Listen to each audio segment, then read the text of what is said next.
Shafa labari shuni. Jama'a masu sauraronmu, barkanmu da warhaka.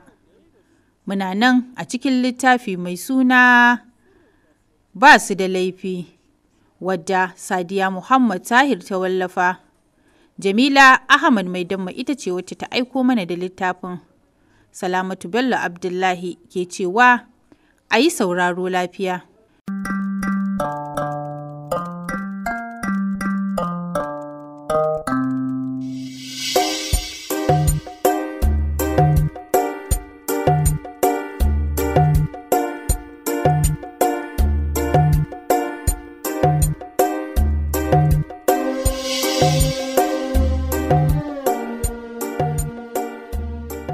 Idan masu sauraro suna biye da mu a shirin da ya gabata, mun kwana ne a inda baban Abuja wato mahaifi ga Khadija ya kammala ba da labarin usulinta, a inda ta ce na yi murmushi na shafe hawayen da ke idona. Muryata na rawa na ce, a tun lokacin da na so maganinku na hangi karamci da mutunci a tare da ku. Ban taɓa kallon ku da wata siffa marar kyau ba. Ba ku yi kama da mutanen da ba na ƙwarai ba, ko da na samu labarin cewa ku ne kuka haife ni, ban yi muku mummunan zato ba. Jikina ya bani akwai ƙaddara mai ƙarfin da ta samar da ni, amma na san ba fasikai ba ne ku. Abu ɗaya da yake cin min rai shi ne, har yanzu ban tabbatar da ƙaunar da kuke yi min ba.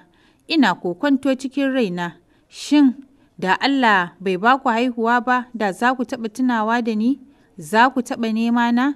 Tunda kun riga kun gaya mini cewa sai da kuka rasa haihuwa sannan kuka fara nema na.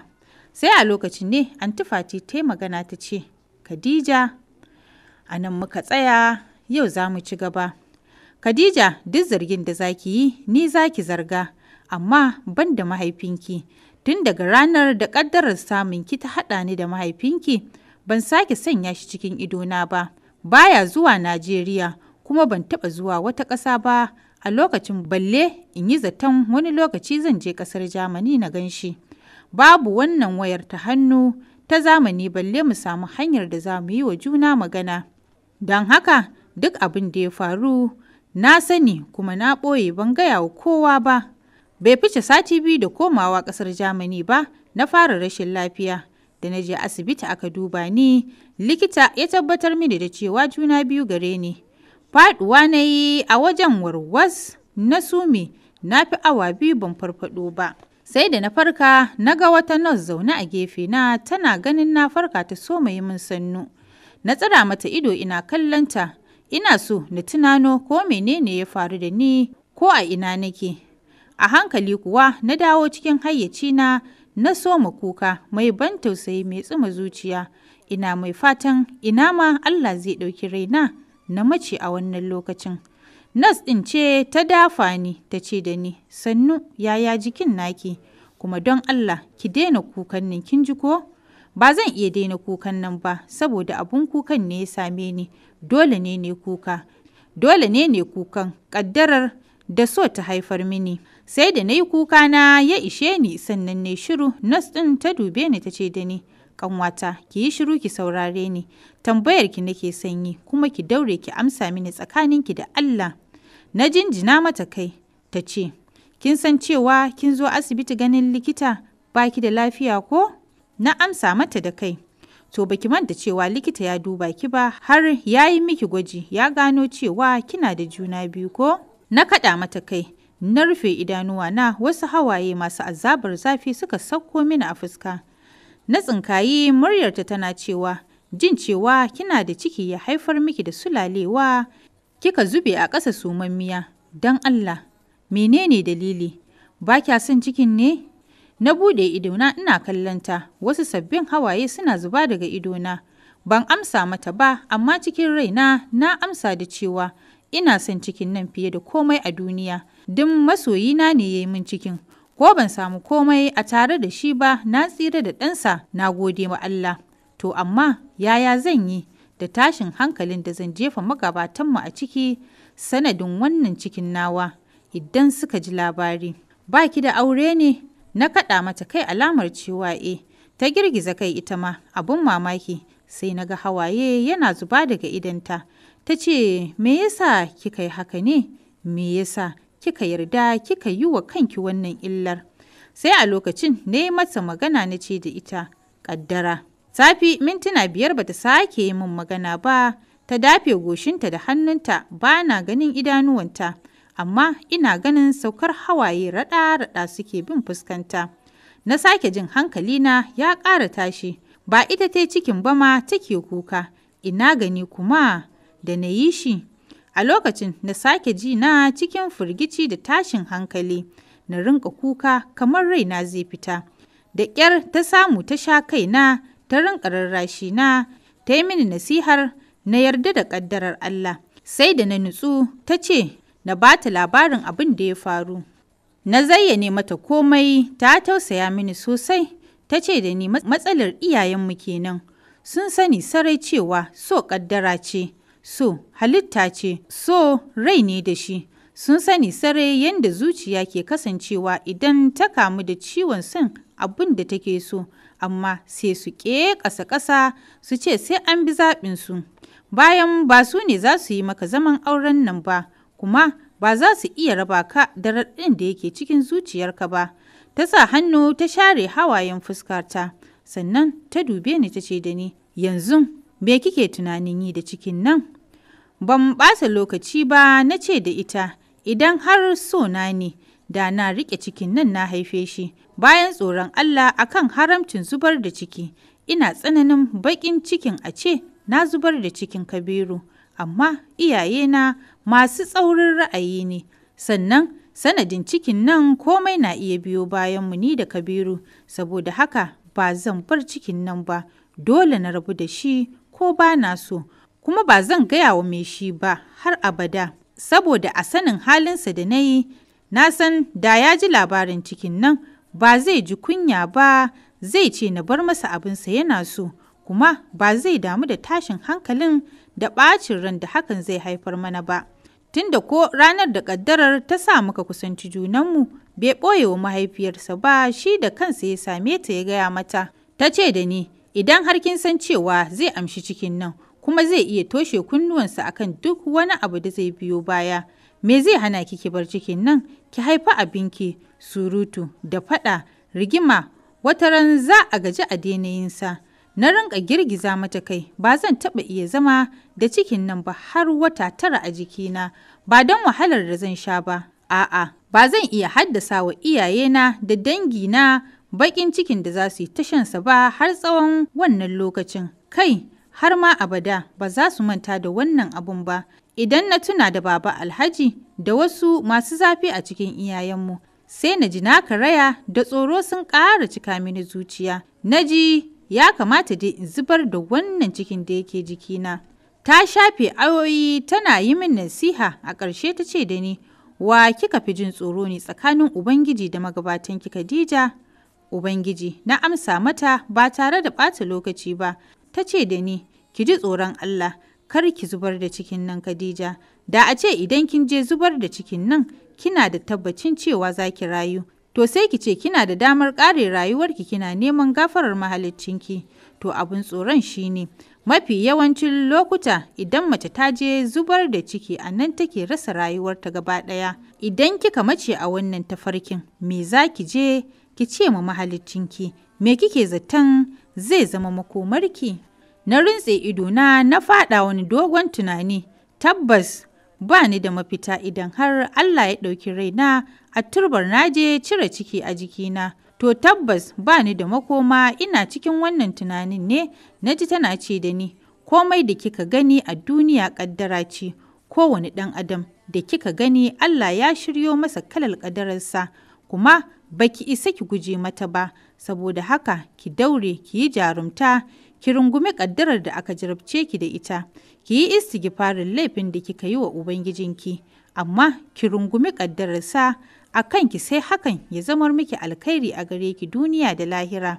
Ko ni nan da kike gani na taɓa samun ciki irin haka, kuma na haife shi, yana nan yana yawo a doron duniya. Na yi gaggawar buɗe idanuwa na ina kallonta, tsoro da mamaki ƙarara a kan fuskata. Da a ce ba ita ce da bakinta take bani wannan labarin ba, da na ƙaryata. Duk wanda ya faɗa mini saboda ba ta yi mini siffar mutanen banza ba, mutuniyar kirki ce, mai salahar fuska, mai kalaman nutsuwa da ilimi da sanin ya kamata. Amma na yi mamaki, ba ki yi min kama da mutanen da za su yi ciki har su haife shi ba, ga ki kuma daren daƙau kamar babu abin da ya faru da ke marar daɗi irin wannan. Ta yi murmushi ta ce da ni, to ai ke ma ba mutuniyar banza ba ce Khadija. Haka nan a fuska ban ga alamar rashin kamun kai ko shashanci da ke ba, amma gashi kaddara ta faɗa miki kin samu ciki na tsautsayi.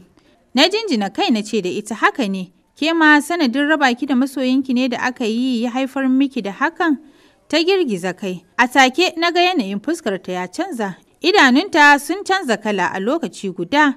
Tun bata so mu bani labari ba, na ji hankalina ya gama tashi. Ni ba masoyina ne ya min ciki ba, abokin ƙanin mahaifina ne. Ni na taso ne marainiya, uwata ta rasu sanadiyar haihuwa. Shekara ta 3 kuma mahaifina mai tsananin ƙaunata shi ma ya amsa kira. Sai ƙanin mahaifina ya ɗauke ni ya ci gaba da riƙe ni. Har zuwa lokacin da na zama cikakkiyar budurwa, samari suka so mu kawo mini hari. Kin dai ganni, kin san Allah ya yi mini daidai gwargwado. To, ina ƙuruciyata sosai na wuce haka. Samari suka takura mini da zarya, ni kuwa ba na sauraron su, saboda na fi son na samu na ci gaba da karatuna. Ana cikin haka kuwa Ubangiji ya haɗa ni da wani saurayina mai suna Buhari. Abin Allah, ban san ya aka yi na kamu da sansa ba, sai a lokacin na gane cewa duk sauran da na ƙi bawa fuska ma ba su yi min ba ne, ko kuwa dai zuciyata ba ta yi na'am da su ba ne. Wasa-wasa sai maganar mu ta yi ƙarfi, har ya turo magabatansa suka gana da nawa magabatan. Aka yanke maganar cewa an ba Bashir ne, duk sanda suka shirya sai su zo su kawo abubuwan aure irin na al'adan da ake yi. Kwatsam bayan wannan baikon da aka yi mini da sati 2, kawuna ya yi baƙi, ni ce na kai musu abinci da sauran abubuwan saukan baƙi da muka shirya musu, ni da Anti Maryam matar kawun nawa. Bayan tafiyarsu ne kuma wani sabon labari ya cinno kai cikin gidanmu, cikin rayuwata. Washe gari da safe na gama gyaran gida kenan kamar yadda na saba. Lokacin Anti Maryam ta kira ni ɗakin ta take shaida mini cewa wai cikin baƙin jiya wani ya ganni ya ce yana so na. Ta kwatanta mini shi, ne murmushi na ce da ita, to anti, ai ya zo a makare, tun da dai har an riga an yi baikona kuma an ba da ni ke kin sani. Na takaice miki dai wannan shine sanadin taɓarɓarewar komai cikin rayuwata.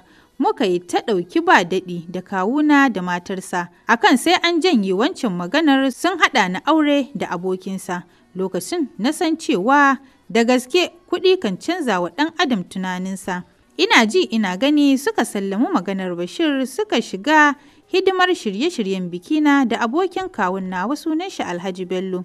Wata zuciya ta ce na gudu na bar garin, wata zuciya ta tursasa ni akan na zauna na bar su da Allah. Hakan nan na haƙura na zauna har zuwa lokacin da ya rage sati 2 bikina. Haka Alhaji Bello yake zuwa zance wajena, kuma dole na fita saboda ina gudun tijara da cin mutuncin da kawuna za su yi mini da matarsa idan na ƙi zuwa wajensa. Babban abin da ya tayar mini da hankali shine yawan son kama hannuna da mutumin yake yi. Har abada ya zo zance wajena, ƙoƙari yake yi ya riƙe ni ya kamo hannuna. Ina kaucewa ina doke masa hannunsa. Ko Bashir da nake son sa, ban bar shi ya taɓa ko da riƙe min hannuna ba. Balle wannan da Allah ya ɗora mini tsanarsa da ƙyamatarsa masu yawa cikin zuciyata. Ranar wata Lahadi ya zo hira wajena, na fito ɗakin soron gidanmu na same shi a wajen. Nan muke zama saboda a faɗar kawuna shi babban mutum ne, bai kamata a ajiye shi a ƙofar gida ko soro ba, mutane suna wuce shi. Don haka sai aka buɗe mana wani ɗaki shiryayye babu abin da babu a ciki, dama saboda baƙi aka yi shi. Muna zaune yana ta surutansa, wanda amsarsa a wajena ba ta wuce ko ba. Ya taso daga inda yake ya dawo kusa da ni ya zauna. Na yi zumbur zan miƙe saboda na san abin da ya dawo da shi kusa da ni. Ya sa hannu ya riƙe hannuna. Ke, wai wace irin baƙauyiya ce ke? Cinye ki zan yi idan baki saba da ni tun yanzu ba sai yaushe. Ba cutar da ke fa zan yi ba. Na riga na kawo kuɗin aure gidanku har sadaki na bada. To menene saura kuma? Ina shirin ba shi amsa ne na ji takun takalma sai kuma na ji muryan kawu yana cewa to mu za mu fita idan Alhaji Bello ya tafi kafin mu dawo sai ki kulle kofar gida idan mun dawo sai mu buga. Alhaji Bello mun fita sai mun dawo ya ce da su to madalla Allah ya kiyaye hanya. Ni kuwa mamaki ne ya kashe ni yadda wannan lokacin za su iya ficewa su bar ni cikin gida da wani katon da ba muharrami na ba. Lallai dan ba su suka haife ni ba ne, shi yasa ba za su iya kishi na ba, da iyayena ne ba za su iya yi min haka ba. Tun farko ma ba za su ware mini ɗaki guda su ce ni shiga na saki labule ni da wani ƙato ba. Ƙarar ƙofar da na ji ta dawo da hankali na cikin ɗakin. Na kai idona inda ƙofar take, na ga Alhaji Bello ne riƙe da mariƙin ƙofar yana danna mata sakata da makulli. Na miƙe da sauri jikina yana rawa na iso ga jikin ƙofar ina ƙoƙarin buɗewa ya yi azamar zare makullin da ke jikin ƙofar ya cusa shi cikin aljihunsa sannan ya sa hannu biyu da ƙarfi ya ture ni. Da ta zo nan sai ta dakata da labarin. Ta sa hannu tana shafe wasu hawaye da suke gudu a kan fuskarta. Ni ma hawayen nake zarararwa a idona. Sai can na ɗago na kalle ta. Ta yi wani murmushin yaƙe ta ce cikin kukan da sarƙewar murya. A lokacin ya shiga gwada mini inda ya sa gaba. Mun yi kokawar, mun yi damben, na cije shi, na yakushe shi, na dake shi. Duk wani abu da na san zan yi iyakar ƙarfina na yi don na ƙwaci kaina a wajen Alhaji Bello. Amma ban yi nasara ba, ina ji ina gani dole na haƙura. Alhaji Bello ya yi abin da ya ga dama da ni ina ihu ina komai. Ban ji wani ma ya jiyo ni ba, ballantana a kawo mini ɗauki. Na fita daga cikin hayyacina, ban san ko menene ya sake faruwa da ni ba, sai dai na farka na ganni cikin ɗakin da nake kwana. An kira wata nurse ta yi mini allura, ban san ko menene ba. Tun da na farka nake kuka. Anti Maryam ta kai ni banɗaki ta mini wanka, ta ce na shiga cikin ruwan ɗumi da ta sanya wa gishiri da sauran tarkace na zauna a ciki. Haka na shiga ruwan zafin na zauna, zuciyata kiris ya rage ta fashe da tuƙuƙin baƙin ciki. Bayan na fito daga ruwan ne na koma ɗaki na sake kwanciya. Kuka nake yi kamar raina zai fita, ina mai so na hango fuskar iyaye na ma a cikin idona. Ba zan iya ba, ban taɓa ganin mahaifiyata ba, ubana kuwa tun ina shekara 3 ya mutu ya bar ni. Yanzu fuskarsa ma ta riga ta ɓace min saboda ba ni da hotonsa, kuma ba kamar su ɗaya da kawun nan nawa ba, sai dai an ce ni ce nake yanayi da shi. To in dai ina so na tuna shi sai dai na rinƙa hango shi da fuskata. Sati na guda ina jinya saboda ciwon da Alhaji Bello ya yi mini a jikina, garin kokawar da muke yi. Sannan kullum duniya tunani da damuwa ƙarar rafkar da ni suke yi, musamman da kawu ya ce ba za a ɗaga maganar nan ba. Wai to nan asiri ne kawai za mu yi wa kanmu da tozarci idan wani ya ji maganar nan. Lokacin na rinƙa tunanin koma da sanya hannunsa ne cikin faruwan wannan al'amarin, tunda dai sun fito ƙiri-ƙiri sun nuna tsananin son abin duniya ga Alhaji Bello. Bayan na warke sumul na ci gaba da harkokina na bar wa Allah al'amarin domin shi kaɗai zai yi min sakayyar zaluncin nan da aka yi mini. Maganar biki kuma da ya rage sati 2, har sati 2 ya wuce, Alhaji Bello bai ce komai ba. Sati 3 cikin na 4 na soma rashin lafiya, zazzaɓi, ciwon kai, mura. A'a, ba sai kuma amai ba.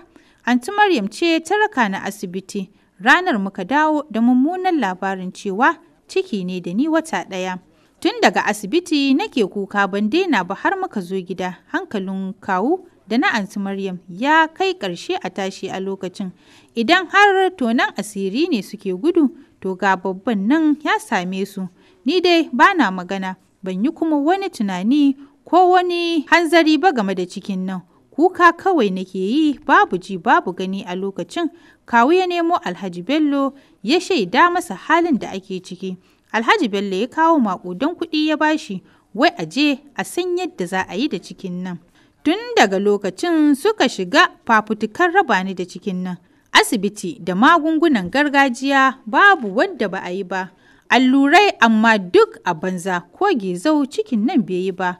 Wahala da azaba ta duniya dai na sha shi sanadin cikin nan, banda laulayin cikin da ke wahalar da ni. Amma suna ji suna gani, haka suka haƙura suka ƙyale cikin nan, don bai nuna alamun ma zai zube ba ko kaɗan.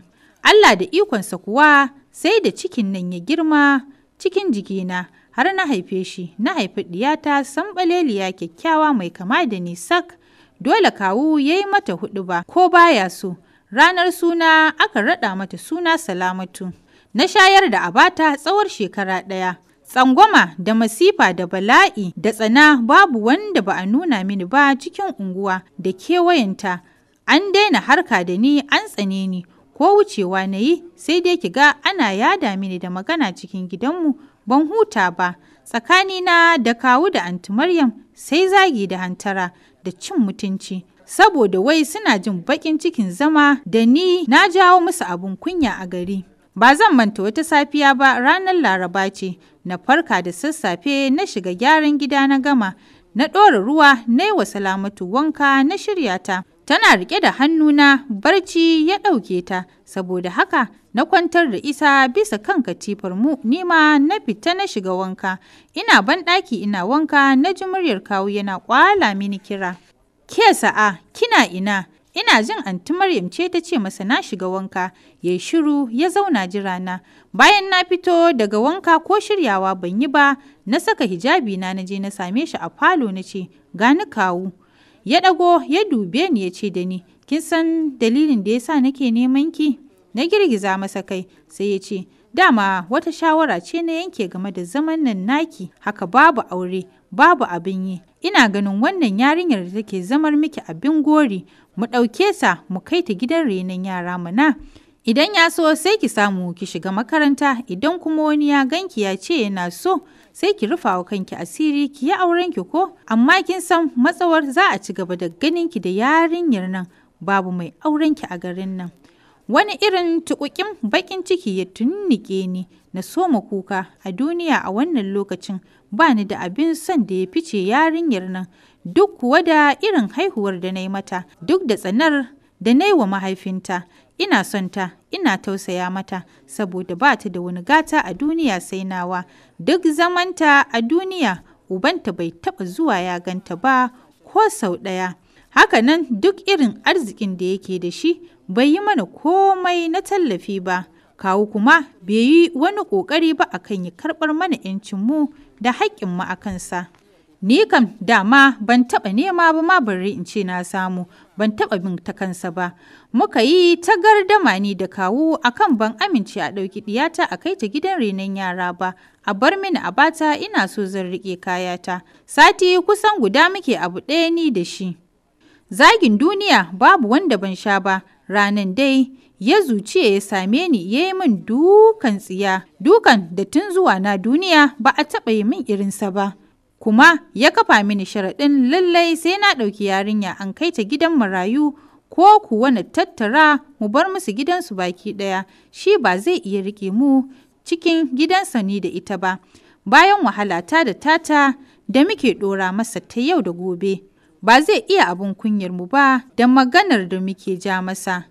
To masu sauraron mu, domin jin ƙarshen wannan labari sai in kun biyo mu a shiri na gaba.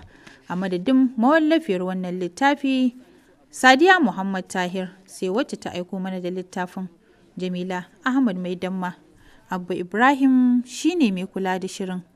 Jami'in da ya ɗaukan mun shirin a faifai, Jazuli Muhammad ɗan Zaria. Salamatu Bello Abdullahi ke yi muku fatan alkhairi.